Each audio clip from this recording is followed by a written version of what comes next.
In this video, I'm walking through an audit for the Big Bearing store to look at their website in a little bit more detail to determine what should be done for them to help them rank better in not only in search and organic search, but also in AI as well.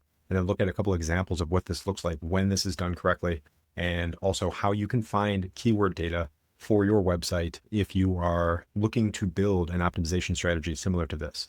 So the first thing I like to do is just a quick look at the site, see what's going on. Is there anything way off? How's the navigation structure? And from that quick perspective, there's nothing major that I see wrong with this site. I do see a ton of potential with all of these different categories here that should be optimized extremely well to help generate additional traffic and generate additional traffic for keywords and phrases that are likely to convert. And I'll get to that in a second here.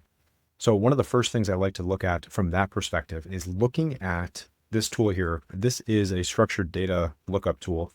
And what you do is you put the website in here. So I have the Big Bearing store in here, and this looks at the code on the left side here. And on the right side, there's information here about what structured data elements are in place.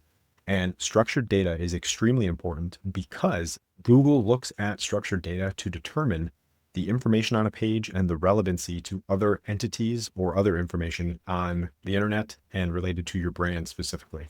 And here is Google's Search Central blog setup here. And you can see introduction to structured data markup. I'm not going to read through all of this, but here is a little bit of information about why you would want to add structured data to a page. And you can see here, there are a number of different case studies of websites seeing great results in terms of new traffic for their structured data. But this part here in purple, I will read because this is one of the reasons why it is so important to have structured data, especially if you have a brand that has products and categories.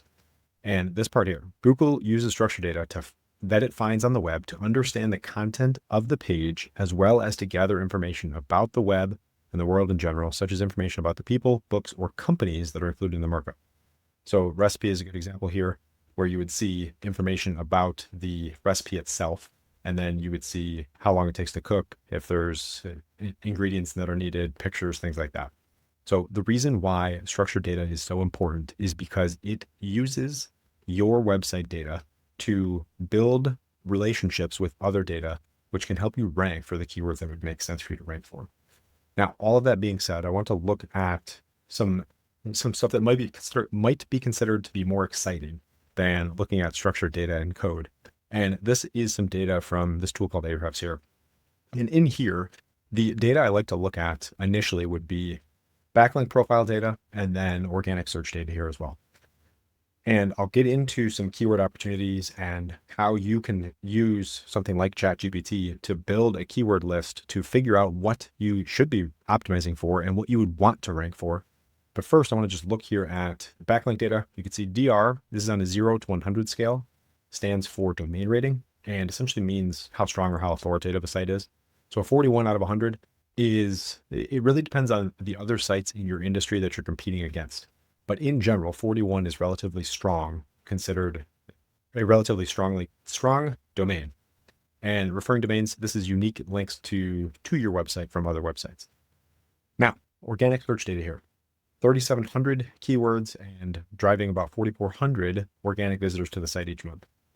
This data is likely underreported, but we can look at some keyword data here to see what they're actually ranking for. If we do a search or a filter here to look at just US data and then commercial and transactional keywords. Now, as we look here, I'll filter this by search volume per month so we can see what would make most sense to optimize for. And not surprisingly, largely probably because of their domain for thebigbearingstore.com, they're ranking on page 1 for bearing. They are ranking okay for pulley, trunnion, pulleys, and so on. Now, these are relatively broad. You can see here, some of these do have commercial intent, but something as broad as pulley, I wouldn't recommend focusing a ton of energy on, because the conversion rate on something like that is not likely to be as high as something more specific like pillow block bearings or a more specific term, which I'll get to in a second here as well. So what I want to do is then look at a prompt here that I put together, and I ran the prompt as well, and I'll copy this data and show you exactly what I'm talking about. But This is a prompt you can use that will give you an idea for keywords you can actually use for your website. So you would just replace, obviously, this URL with yours. But in general, it says generate a list of 50 general, because a lot of times what will happen is if you ask for a specific list of keywords or phrases, you'll get things with buy modifier or cheap or online. So it'd be something like buy cheap pulleys online or buy pulleys online. And that can be good if that's the target you want to go after. But in most cases, we want to look for the more general terms here, and then we can optimize accordingly. So we want transactional style keywords for an e-commerce site similar to the Big Bearing Store, or you could just say for my store, whatever the URL is, which sells bearings, give a little bit of information about the company or the brand, avoid modifiers like buy cheap best, like I said, and exclude informational keywords. So we don't want how to, what is, things like that. Prioritize long tail product specific keywords with moderate competition and high purchase intent. Format the output with one item per line for easy, I forgot a for there, for easy input into Ahrefs for search volume and ranking analysis. Now, you could also change this to instead say prioritize long tail product specific keywords and with moderate competition and high purchase intent. You can change that to any competition. Like if you want super low competition keywords, you can focus on those as well. But in this case, this gives us a really good starting point as to which keywords we could potentially target. So we'll copy all this in here, and then we'll go to Ahrefs Keyword Explorer, paste all these in. And if you use SEMrush or any other tool, you can use those as well. Paste this in here. And if we look by search volume here, we have V-belt pulley. Looks like the highest search volume from all of these terms. Now, one thing to look at then would be who is ranking for this. If we go to the search results here, we can see we have USA Roller Chain is DR45, V-belt Supply 33, Granger 80, OptiBelt 64, Surplus Center 50, 77 for McMaster, and then 96 Amazon. So they're in the ballpark and actually stronger than the number 2 ranking site organically for this term. So next thing to do then would be looking at their site to see, do they have information on here for V-belt pulleys? So we have V-belts and pulleys. And if we look here, again, remember the keyword that has the search volume here, scroll back over here, is V-belt pulley. So it would make sense to have that primary key phrase on the page somewhere. So if I do a Control F for V-belt pulley, it is not on there anywhere. So it's going to be more difficult to rank for something like that if you don't have that exact phrase on the page, especially if there is some competition, especially steep competition, and if there's a lot of search volume. So my recommendation here from an optimization perspective for this would be to specifically have something optimized for V-belt pulleys. So we have V-belts here, we have another V-belt page here, and then we have pulleys here as well. So again, it may not make perfect sense if you're an expert in this market. I am just looking at this from a very high level perspective and do not know the pulley and belt market as well as you if you're looking at this site and you're in this market. But from a search perspective, from what I can see, looking at this from that perspective, having a page specifically optimized for the keyword that is actually getting searched would make it easier for you to rank for that key phrase. So my recommendation would be to have a page optimized for V-belt pulleys with content on that page and optimization factors, including H1, H2, things like that. And I want to show you an example of why this is so valuable and what this looks like when this is done correctly. And if we look at a site like Gymshark, for example, I realize this is not the same market, but the value here and the strategy is something that can be replicated regardless of what industry you're in, what site type you have, but especially if you have a product or an e-commerce type website.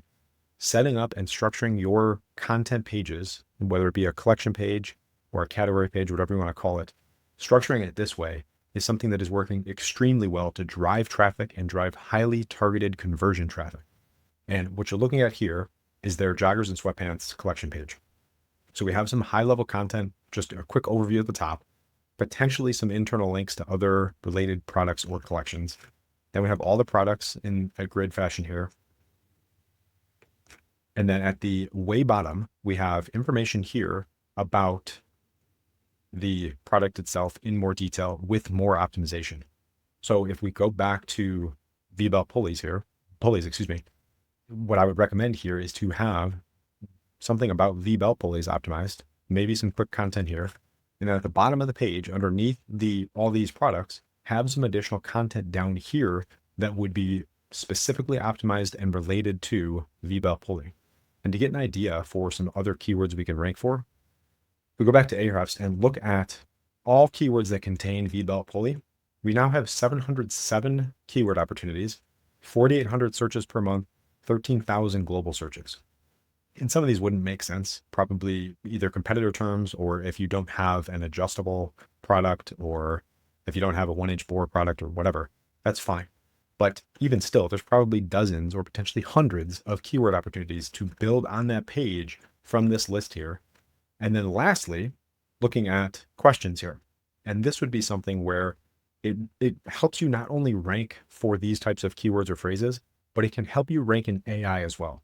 And what you would do is either have an FAQ section, so something like how to measure V-belt pulley size, or have information in there where you're answering these questions within content instead of having an exact FAQ section. Now, lastly, what I want to show you is what this looks like and why this is so valuable in terms of traffic. And if you recall, if we look back at the bearing store here, we go to overview, and again, different market, I understand, different brand, and this is a very specific niche type product. But I just want to show you the potential and the value of what this looks like and how much traffic this can drive, especially if you're hyper optimized for conversion style key phrases. So if we look here, you have 3,400 keywords they're optimized for, 4,200 visitors coming to the site each month. And if we look at this Gymshark page again, and we just look at this specific page, this is not their domain, this is just this page in Ahrefs. This page is ranking for 6,400 keywords, getting 29,000 visitors every month to this specific page. And again, you can see the chart here with just extreme growth for this collection page by itself. And if we look at the domain as a whole, you can see here, they are absolutely crushing it over time. And they've worked to implement this structure over their past number of months and potentially 12 to 18 months of time to build this strategy and optimize their site extremely well for keywords and phrases that make sense, that are targeted and transactional. If you got some value from this video, subscribe to my channel. I'd greatly appreciate it. And I plan to continue posting more videos like this, talking about how to best optimize a website for SEO and AI, specifically related to industrial or manufacturing style websites. And that's it. I'll see you on the next one.